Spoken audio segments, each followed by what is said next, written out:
Hello everybody, this is DAHEETV Korean Class 101. Okay, so for today, our lesson will be greetings, or in Korean that is insa. Okay, insa. So ito yung mga pag-aaralan nating mga expressions. Hello or hi, how are you? Nice to meet you. See you again and have a nice day. Okay, so let's start from hello, hi in Korean. So, yung Korean guys, may informal at saka formal form na pagsasalita. So, pag informal, meaning yung kausap mo is kaibigan mo lang or mas bata sa'yo. Okay? Tapos, pag formal naman, yung kausap mo is bagong tao or mas nakakatanda sa'yo. Okay? So, yung hi, hello in Korean, that is annyeong. Annyeong. Okay? Pag halimbawa, mag-greet ka sa kanya or mag-insa, you will say annyeong, annyeong. Okay? Tapos pag mga bagong tao or bago mong kakilala, tapos may edad sa'yo, okay? Compare sa iyo, yung edad is mas matanda sa'yo, you will say, 안녕하세요, 안녕하세요, 안녕하세요. Okay? So itong 안녕하세요 guys, hindi lang siya hi, hello. Pwede mo siyang gamitin morning, afternoon, noon, or midnight, or good evening ba kaya? Same lang yan siya. So that is 안녕하세요. Okay? So may marinig din kayo guys na ganito. 안녕하십니까? Itong mga biyok, nika, is mga pinaka-formal yan guys na form sa pagsasalita ng Korean. Okay? Halimbawa, 모모입니다. 뭐뭐 씁니다. 씁니까? Imnika. Pag mga ganyan guys, pinaka-formal form na yan. Okay? So, ito lang yung tawag dito, maraming ginagamit sa mostly sa everyday conversation. Okay? Pag mga sumnika na guys, mga ganito is yung talagang may meeting, halimbawa, yung nagsasalita, yung nag-lecture, or kahit yung sumasagot is nagsusumnika. Kasi mostly guys, pag nga ganito na yung term na ginagamit mo, ano ka na, yung parang professional yung dating mo. Okay? So, let's go to the next. Next is, how are you? Kumusta? Okay? So, how are you or kumusta in Korean, you can say 잘 지내, 잘 지내, 잘 지내. Okay? Pag formal, nagiging 잘 지내세요. Okay? 잘 지내세요. 잘 지내세요. Tapos, pwede rin ganito. 어떻게 지내? 어떻게 지내? Pag formal, 어떻게 지내세요? 어떻게 지내세요? Okay? So, 어떻게 kasi guys, it means how. Okay? 어떻게, how. So, literally means, how are you doing? 어떻게 지내? Okay? So, pag 잘 지내, parang masabi mo lang, how are you? Parang ganyan siya. Tapos pag 어떻게 지내, how are you doing? Though same lang naman siya, right? So, let's just say, paano siya sasagutin itong tanong na to. So, halimbawa dito, 잘 지내. Okay? So, ang sagot dito sa 잘 지내, 잘 지내. Dito naman sa 잘 지내세요, ang sagot naman niya is 네, 잘 지내요. 네, 잘 지내요. Okay? So, itong at saka ne, same meaning lang siya guys. It means yes. Pero itong is informal form. Okay? So, kumbaga sa atin, kumbaga sa atin, okay lang ako. Okay? Tapos yung ne is opo. Okay? Opo. Okay lang po ako. 네, 잘 지내요. Okay? So you can say or you can say 네. Okay. So next, nice to meet you. Nice in Korean, it means 좋다. Nice. 좋다. Tapos, meet means manada. Okay, this one, manada. Tapos, you means no. So, pag dito guys, sinabi mong nice to meet you, no need na ilagay mo na yung salitang no, manaso panggaw, iroke. So, iroke means like this. So, no need to use the word you or no, manaso panggaw. So, tanggalin mo na yung no or yung you. Sabihin mo lang na manaso panggawo. Okay? So, itong bangawo, ito, bangawo siya guys. Pag binabasa, right? Bangawo. Pero yung pronunciation niyan is panggawo. Kumbaga, yung niyon na ito at saka yung giyok, N at saka G, mag-meet. Manamyon. Pag mag-meet sila, nagiging yung bilog. Ganito. Ito.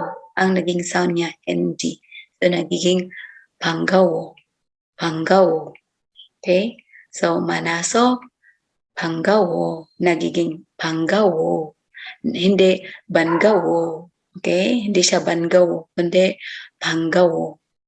Okay? So, nilagay ko dito yung manada. So, kasi mostly sa Korean dictionary, hindi mo siya makikita yung meaning ng halimbawa manaso. Walang lalabas sa dictionary.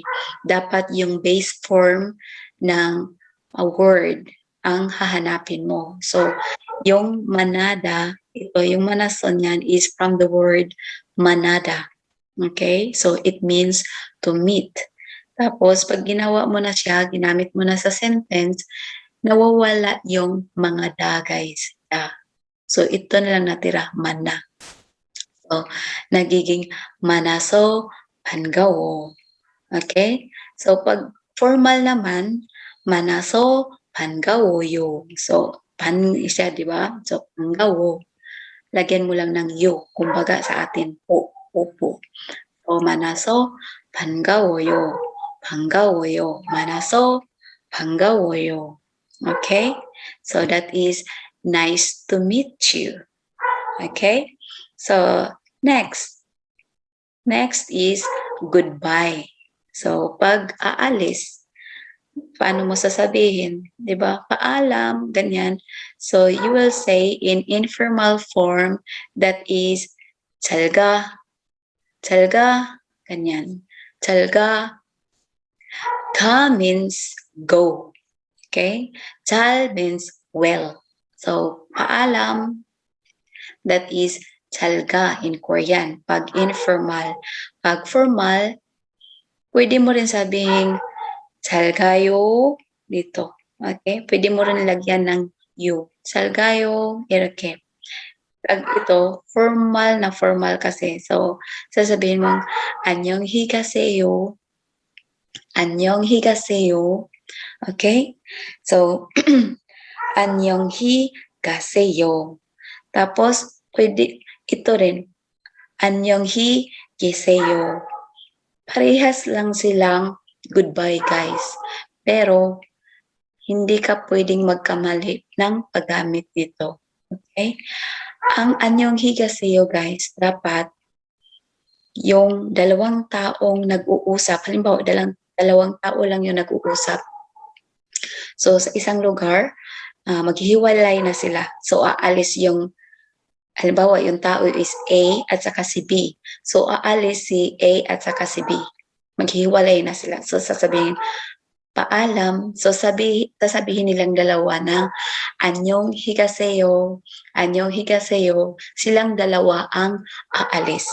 Pero pag sa A at saka si B, si A at saka si B, nag-uusap tapos maghiwalay sila, pero si A ang aalis, tapos si B ay maiiwan. So, di ba may ganyan?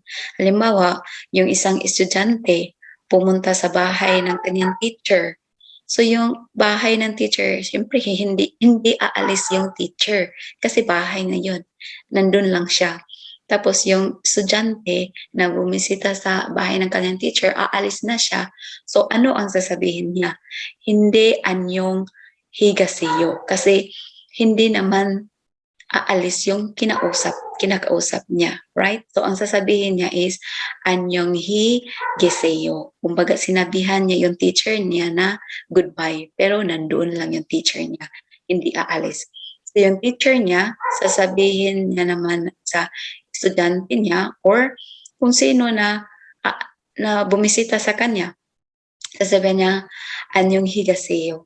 Okay? Kasi aalis yung taong sinabihan niya. Basta't pag aalis, anyong higaseyo. Pero pag maiiwan, anyong higaseyo. So yung maiiwan, sasabihan ng anyong higaseyo. So anyong higaseyo. Anyong higaseyo. Tapos pag aalis, anyong higaseyo.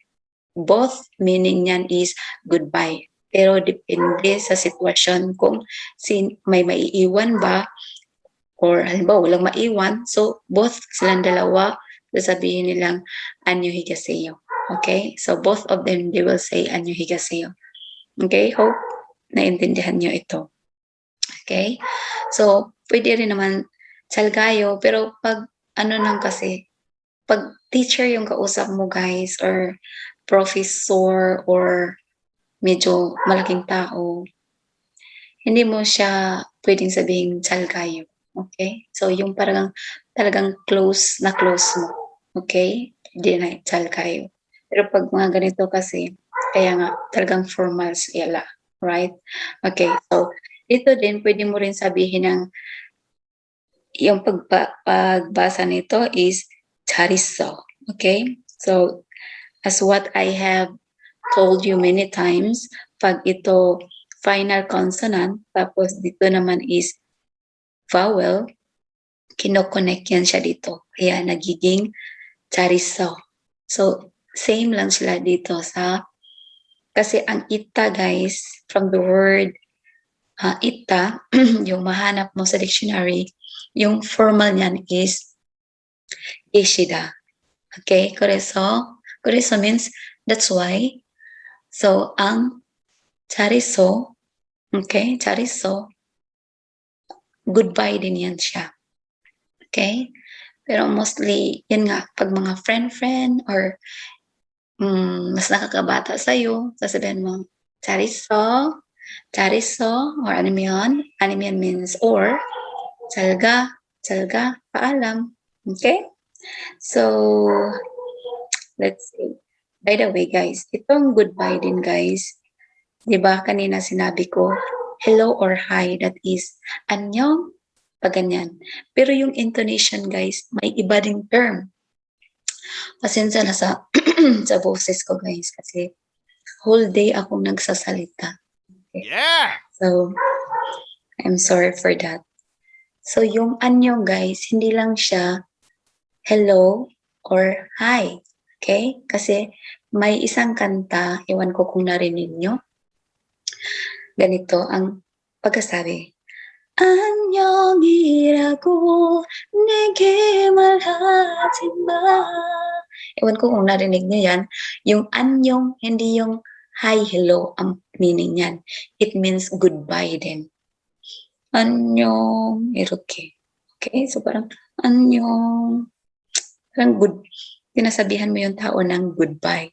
Kaya yung sa lyrics ng kanta, anyong hirago, nege malhaji ma. So it means, wag mong sabihin sa akin na paalam. Okay? So, pero yung accent or intonation niya is iba, guys.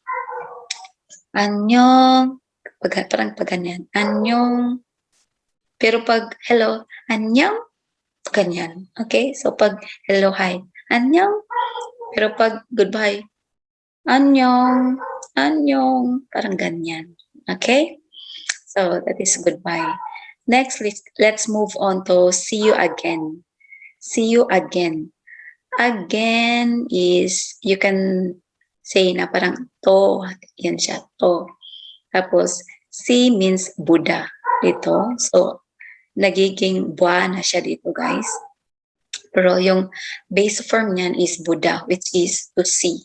So, pag sinabi mong see you again, to ba, in formal, that is to beo, to beo. Okay? To means again. Okay? To mo again. O dashi. Kanila dashi kasi again. So, to ba, so see you again yan siya. To beo, to beo. Tapos, marami ding times na ito ganito ginagamit. So, hindi lang siya tuba, kundi nilagyan ng nail. Nail means tomorrow, bukas. So, it means bukas kayo magkita. So, see you again tomorrow. Nail tuba. Nail tuba. See you again tomorrow. Kasi yung tuba is see you again, right? Nail is tomorrow. So, nail tuba from see you again tomorrow. Okay? Pero sa atin, iba sa English. Sa atin, see you again tomorrow. Diba yung tomorrow is nasa huli. Pero sa Korean is nail. Nauna yung tomorrow sa see you again. So, nail to ba? Pag formal, nail to beo, nail to beo. Kadami, next is in Korean. Next. Next is Kasi daom ito ba? See you next time. Ito dito. So, see you next time. Parang masabi mong, see you next time. Pero wala kasing time dito. Time means, in Korean is shigan. So, daom shigane to ba? Parang ganyan siya. Pero, since see you again kasi di ba, is to. So, that's why, daome to ba, it means see you again pa rin siya. Okay? At yung daom is next. Tapos, sa formal form is daome to beo. Okay? Formal form, daome to beo. So, next, let's move on. See you again is to ba, formal to beo. Okay. So, next is have a nice day. So, have a nice day. Day means haru. Nice means chutta. Okay? So, yun yung base form niya sa dictionary. Pero pag ginamit na siya sa sentence, nagiging joun haru. Good day. Kumbaga, sa atin, have a nice day. In formal form ng have a nice day, that is joun haru. Okay? So, dito guys, ang H, wala na yan siyang sound. Okay? Nagiging joun. Okay? Joun haru. Joun haru. Tapos, pag formal, joun haru deseo. Joun haru deseo. Joun haru deseo. Ganyan. Okay? Next, joun haru bune. So, pwede mo rin sabihin ng bune. Bune kasi to spend, mga ganyan. So, spend a nice day. Ang ganun. So, joon haru bune. Sa formal, joon haru bune seyo. So, joon means nice or good.